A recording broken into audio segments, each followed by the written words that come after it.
Welcome to Boots on the Ground, your go-to source for retail, real estate, urban development, and community revitalization. Today, we're diving into a special episode with Downtown Strategies' Jenn Gregory, president of Downtown Strategies, and Jeremy Murdock, a seasoned community development specialist. Fresh off the Main Street Now conference hosted in Birmingham, Alabama, right where our headquarters are located, Jenn and Jeremy are bringing us firsthand insights, stories of vibrancy, and actionable strategies. They're going to relate the innovative ideas and successful examples discussed at the conference that can ignite economic growth and enhance community engagement in downtowns across the country. Whether you're a city planner, a local business owner, or simply a community enthusiast, this episode is packed with inspiration to transform your local Main Street into a bustling hub of activity. So last week, we had the pleasure of attending the Main Street Now annual conference, which is Main Street America's annual conference that's held in a different city every year. This year, it was at the same location as our headquarters for Retail Strategies, and that's in Birmingham, Alabama. So our team was so excited to be able to kind of show off our hometown, but also really get to network and learn from other community leaders, other consultants, and members of think tanks and universities, and really just so many thought leaders in the downtown revitalization space. So the conference was last week. It was May 6th through the 8th in Birmingham, and we're really excited to sum it up today and tell you a little bit about what we learned. What kind of trends did you see? What was the shape of this? Did y'all have special sessions? Did you end up talking with a lot of different people? Or were there speakers presenting? How did that work? Yeah, so the format of the conference is a typical conference where we have multiple sessions going on at one time, different educational sessions. You probably have a dozen or more in each time slot all throughout the day, covering a wide variety of topics. So there's a lot of different interests. You can find different topics on just about anything related to downtown revitalization. This is my third national conference to attend. This one was one of the most active. I feel like it was really well attended, and the topics were just spot on with the things that we're seeing with our clients, some of the challenges that they're seeing with activating vacant properties and dealing with property owners. How do you grow entrepreneurship? Things like that are typical things that we see in our clients. A lot of focus on creating vibrancy, whether that's through enhancing your streetscape or updating buildings and building renovations and storefront. A lot of focus, which I'm very passionate about, of focusing on small incremental changes and how those small changes can add up over time to a bigger impact. And that is right up my alley of talking about things like that and fits our philosophy as well. And then things specific to Main Street associations about how to activate your board. I mean, Main Streets are built around having a Main Street board that engages the stakeholders of downtown in the improvement of downtown. That's kind of a big part of the Main Street approach. And then this formation of committees, committee structure that follows that 4-point approach. That's just the heart of Main Street in general. And so a lot of talk about how do you activate those committees? How do you activate your board to where it's not all falling on the shoulders of that Main Street director? Excellent. You mentioned the incremental approach, but you also mentioned this term vibrancy. Maybe you can talk a little bit about how those two can correlate with each other. Yeah. So, and we focus a lot on this in our work as well, of how do you make downtown an exciting place to be? So something that grabs people's attention as they're driving through, as you're attracting visitors and even people working downtown. How do you entice them to explore the downtown district? And we talk a lot about vibrancy in our work as far as public art, landscaping, street trees, beautification of the buildings, renovations, things like that. So it's a wide, pretty broad topic. So a lot of the sessions I went to talked about the different types of things. So from the landscaping perspective, what are some things to improve the streetscape, from street trees to awnings to encouraging business owners to bring their merchandise out on the storefront, to activate the storefront. I had a really good session with another consulting firm that we've crossed paths with before in the Cincinnati, Northern Kentucky region. Did a great session on activating the first 16 feet. So thinking about from the storefront out 16 feet toward the street, that's where people experience your downtown. So how can you really pay attention to the details in that area from, is it accessible? Are your sidewalks cracked and busted up where you're creating some hazards there? To what are improvements you can make to beautify that space, to add interesting elements from potted plants to merchandise displays, signage, all those types of things. That was a really interesting session. And we really talked about incremental changes, that you don't have to have this multi-million-dollar grant that fixes everything overnight. There are things you can do starting tomorrow to improve your streetscape downtown. So that was a really good session. And even when you get into building renovations, because we encounter that a lot with our clients, of dealing with vacant properties or underutilized properties, and people get frustrated that you're dealing with a property owner and some of this is beyond your control. But some of the sessions we went to, we're talking about incremental changes as far as that goes, from the impact a gallon of paint can have on a storefront to how do you incrementally piece together some investor groups and things like that to deal with renovations. So even at these bigger topics like investment groups and big renovations and things, they were still trying to break it down into incremental steps toward how you can work toward those bigger issues. Yeah. And I think, just picking up on that, one thing that really was meaningful, I think, was to hear so many community leaders. So of course, we're consultants. We love to share kind of what we know, what we've been trained to do, and what we see elsewhere. But there's really nothing like hearing it from the folks that are doing it themselves. And Jeremy and I are both former downtown practitioners ourselves. So we know what that's like to work in the trenches and to really see that this stuff doesn't sound like rocket science, but it takes a lot of work. You're dealing with a lot of people. You're dealing with so many moving pieces, like policy, like volunteers, problem property owners. And so to hear so many successes at the community level was really, inspiring, I think, to us, and also confirming in our approach that incremental is the way to do it, and that even a small win makes a big difference. I think also a lot of our clients are searching for the right way to improve their downtown. And what was a big takeaway, I think, for me, was that there really isn't a one-size-fits-all way to do most of the work that our communities are wanting to see done in their communities, and most of the work that we are recommending and that we are helping to get implemented in our client communities. For example, real estate is always a hot topic. Our communities always kind of have that albatross of a building that they want to see a life breathed into. They want to see it redeveloped. We encourage our communities to get in the driver's seat, to do something about those properties and not just wait on that one big investor that's going to come and turn it all around. And for us to really hear so many examples of communities that have done that, but in varying different ways, was great, because we serve through Downtown Strategies. We serve clients with a population of 500, and we serve clients with a population of 300,000. And so kind of that affirmation that there is no one right way to do this work. But hearing so many success stories really armed us, I think, with the knowledge and additional case studies that we are so excited to share with our clients and our future clients as well.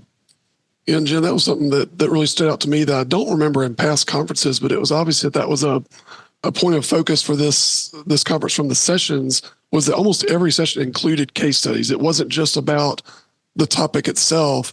They included examples and case studies from other communities around the country. So I thought that was a really good addition to the conference this year. And then one of those things that I kind of think about on occasion is, what if you do have all these case studies and you have all this information, all this knowledge? I mean, it could always manifest as a master plan, but we're talking about these incremental steps.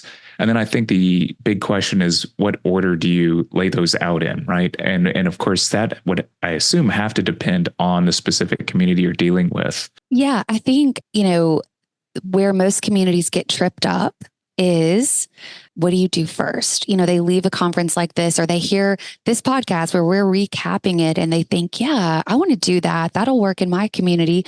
but what do I do first? And it goes back to that same example of real estate. They're looking for the right way to do everything. And what we believe so sincerely at Downtown Strategies is that what really matters is action, doing something, taking that next step. And I'll kick it over to Jeremy to talk a little bit about kind of our approach of setting up local action teams. Because I think what was so evident at this conference, and it's something that Jeremy and I, through our each 15-year career in downtown revitalization, have seen, is that a Main Street director, a mayor, a city manager can't do it on their own. It requires a team, and it requires a lot of times a grassroots effort, passionate community members to come up to join a seat at the table and to help get these things done. So through our experience of seeing that as practitioners, we heard it over and over again at the conference as well. We really believe that community action is the way to see sustainable revitalization. So Jeremy, do you want to talk a little bit about our action team approach? Sure. And we always start with trying to figure out with our client or any community we're working with, what is their next step? Because one community's next step is going to be different from another because they're all different and what their strengths and weaknesses are. So trying to find that next step is key, which goes to what Jen was talking about, the starting point for them. In order to be ultimately successful, it has to be this wider network of stakeholders to be engaged. It cannot be just the city, just the Main Street organization, just the tourism entity, whoever that lead organization is. They can't do it all by themselves. They're there to really guide efforts and work at this higher level. But if you want to be truly successful, the downtown stakeholders have to take an active role in this work. And obviously that's the Main Street approach, is really engaging those stakeholders. And so what we try to do through our approach is really put together a short-term strategic action plan for them that outlines the next steps for them in those different categories of what can you be doing in policy and administration and incentives, things like that, to really guide and spark activity in the private sector. What are things you can be doing from a design standpoint to make sure you're creating that vibrant downtown and improving the appearance and functionality of your downtown? What are you doing to promote the things you're doing and connect the dots between tourists and activity and locals and your downtown businesses? And then thinking about activating property, working with property owners and trying to attract entrepreneurs and that next generation of business owners, and trying to grow your existing businesses. How do you support them? So all these different categories we're looking in, but how do you engage a broader audience that can support the work that Main Street director, that tourism director, that chamber director, that city employee, whoever's leading downtown efforts, how can we build a team around them that can support what they're doing and enhance what they're doing? And ideally, it would be this collaborative group of people that might represent other civic groups or volunteer organizations. Maybe it's activating a existing board of some type or committee that's not as active or engaged as you want them to be, and helping them identify a short-term project that they can adopt, something that they can do in the next 6 to 8 months, something very small scale. We can get them a very quick win and a success that then they can learn how to, through that process, they're going to learn a lot of how to really manage a project, how to work with the different personalities, how to work together as a team. And they'll learn a lot through that process, as we're there to support them and hold their hand as they really take action and implement that first small scale project. And we've seen it time and time again that as they really do that, go through that process and achieve something, whether that's hosting a small scale event or doing a mural project or some sort of beautification project, that gets them some confidence as a group to be able to tackle another project, tackle something different, tackle something larger the next time. A lot of times that action team will spin off into a second one that's going to focus on something else. We've seen that in a community in Arkansas. The original group worked on just a small scale event, a reoccurring extended hours event.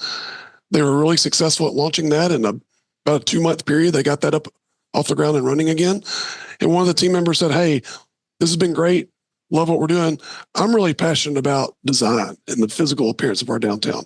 So she spun off into her second group that was going to do some like public art projects in the downtown. So now they have 2 teams that are actively working in the downtown area, in addition to what that full-time staff member was doing. So that's our goal is to create this swarm of activity where you have multiple small scale initiatives going on simultaneously. And so that example I just shared you with you shows how that one team has now grown into two teams, and the more success they get, they can just continue to grow. So you have multiple initiatives going on at the same time to really create that swarm. And I think that's what I love about downtowns in general is that it's a huge ecosystem for creativity, right? Like if we think about downtowns that we love to visit, they're all completely different.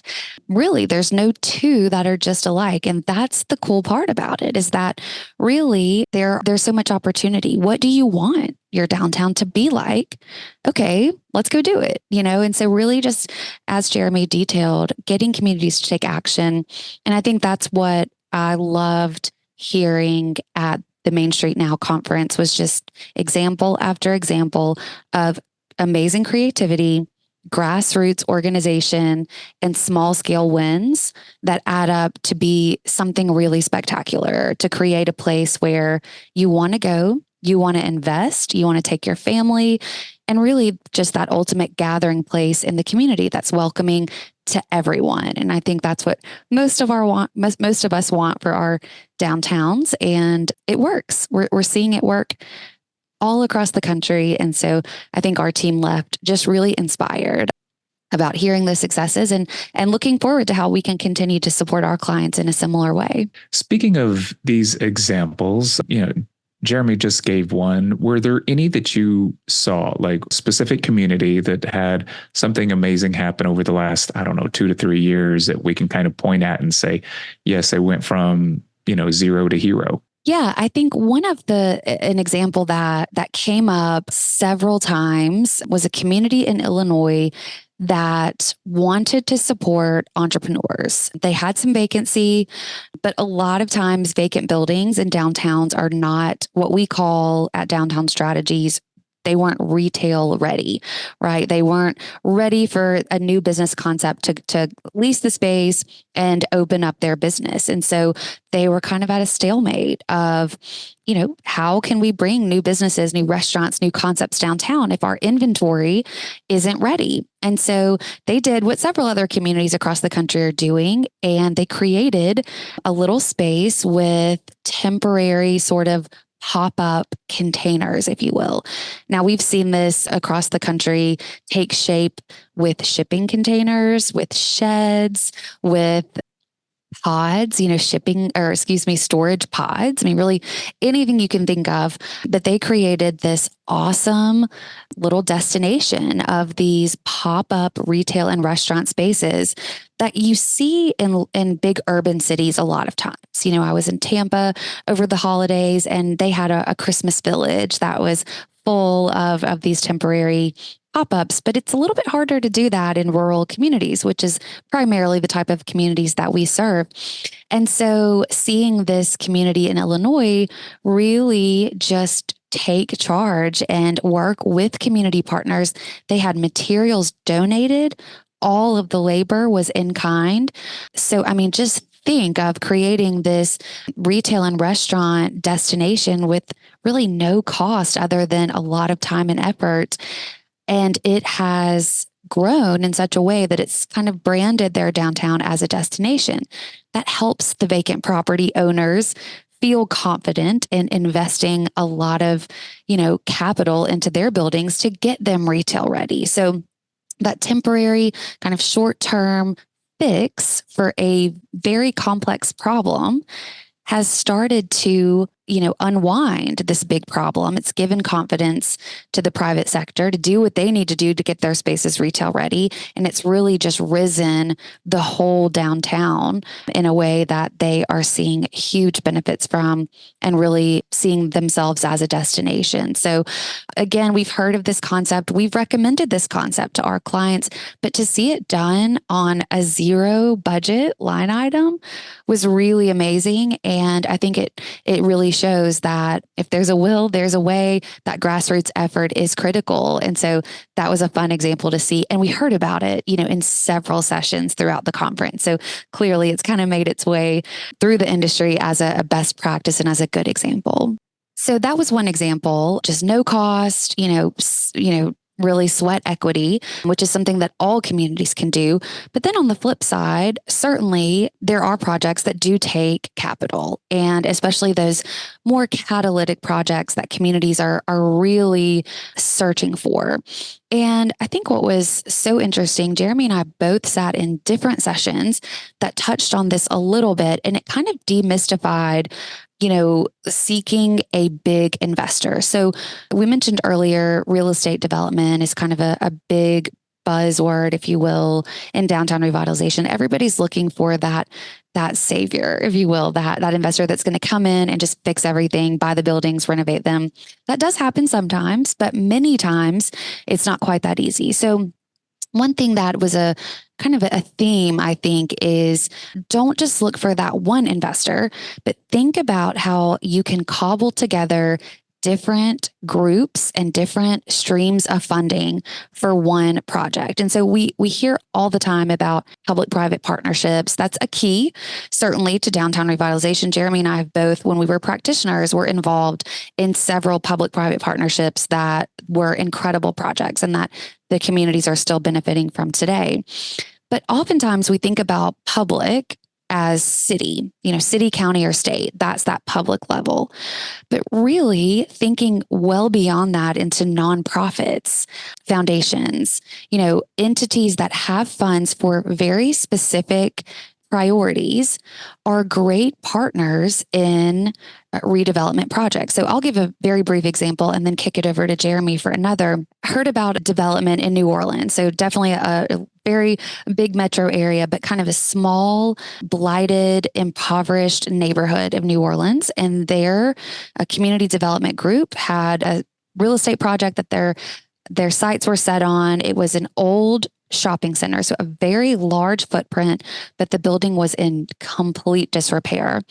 They convinced the property owner to sell it to them for $10,000.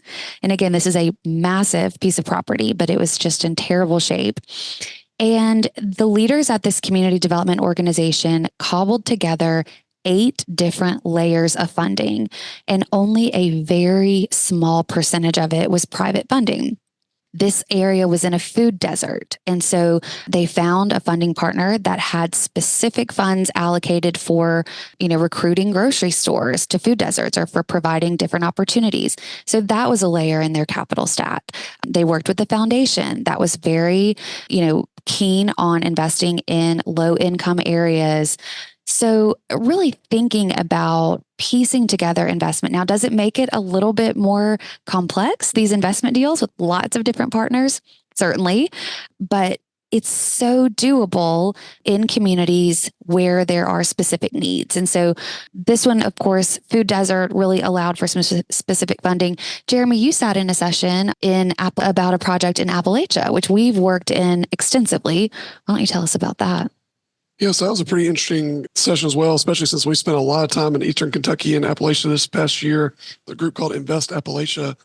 And they have been working for the past couple of years to really work with other funding agencies, other programs, so that they can, just like you were saying, Jen, piece these different funding opportunities together for a specific project. I think they had one example of a building renovation, a project that they had 16 different funding pieces to it, which I can't imagine how they manage all that, from tax credits to investment to grants, all these things.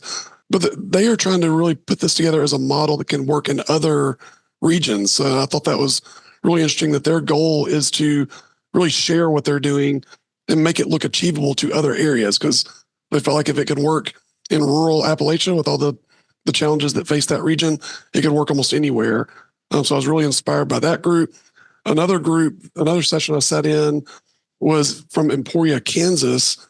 And this was an example of, when we talk about grassroots, talk about action teams, volunteer groups. I think a lot of people think, a volunteer group's got to do a litter cleanup or paint a mural, things like that. And those are definitely important. But depending on who those members are of that group, they may be able to achieve really impressive things right off the bat.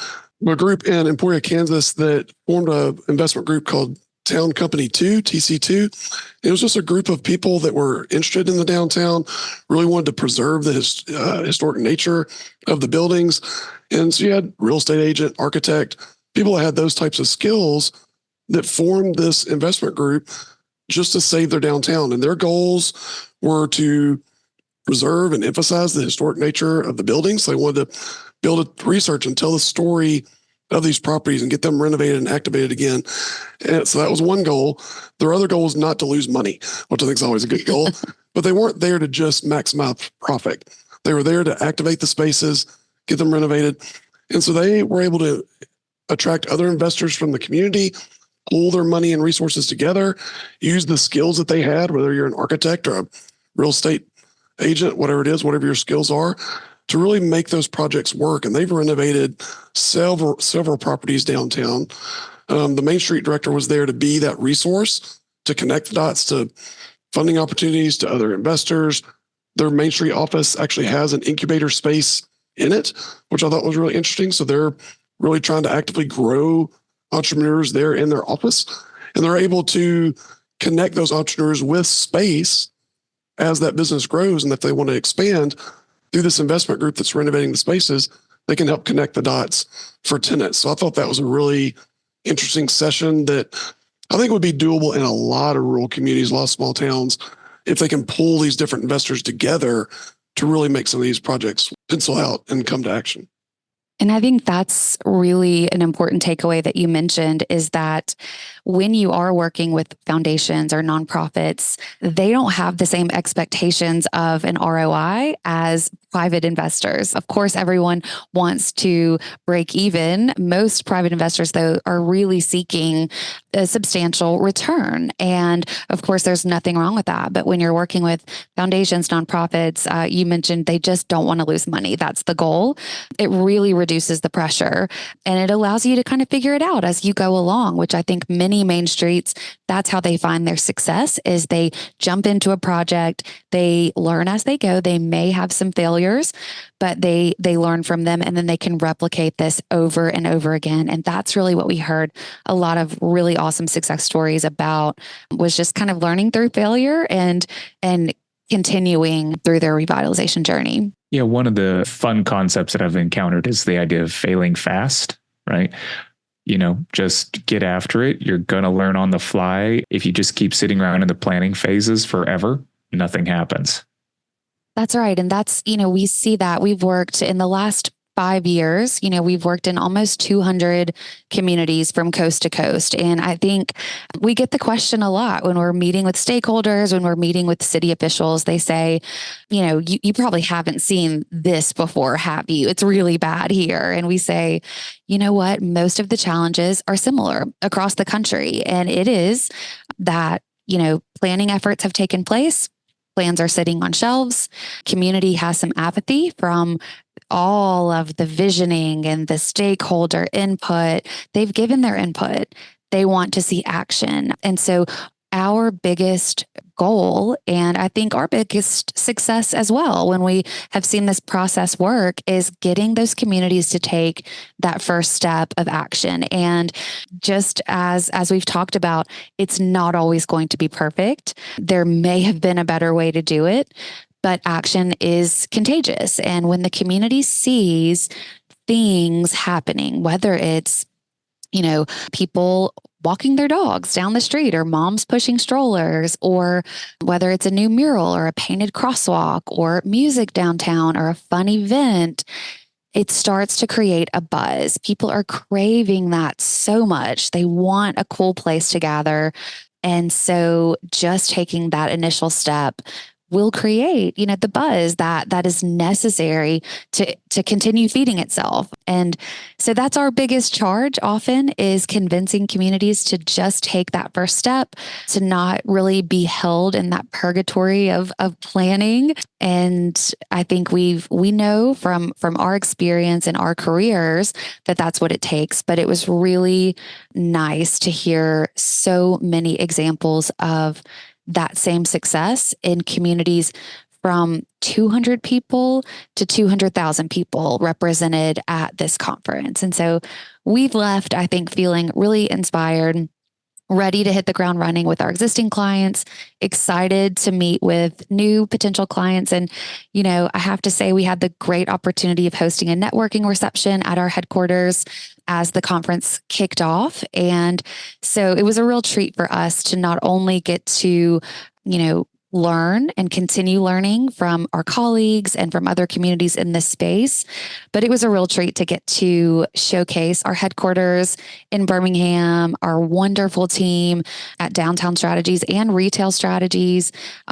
We called it kind of a friends and family event. Even though we had a lot of people that have never met us, there was definitely that feeling of, come together, let's learn from each other. So it was a real treat for our team and for Retail Strategies as a whole. Thank you for tuning into this episode of Boots on the Ground. We hope the insights and stories shared by Jenn and Jeremy have inspired you to think about the potential of your own downtown. Now, remember, whether you're revitalizing an old space or starting fresh, small incremental steps can lead to major impacts. So don't let the journey towards revitalization intimidate you. Downtown Strategies is here to guide you every step of the way with bite-sized plans that you can put into action. So, of course, if you are ready to take the next step, or you just want to learn more, about growing and engaging your downtown, please visit retailstrategies.com/downtown strategies. That's where you can learn more about our services. You can explore case studies and see the transformations that we've helped facilitate with communities all across the nation. Now, remember, the journey to revitalization starts with a single step. So, you can make that step count with Downtown Strategies. Until next time, keep your boots on the ground and your eyes on the horizon. Thanks for listening.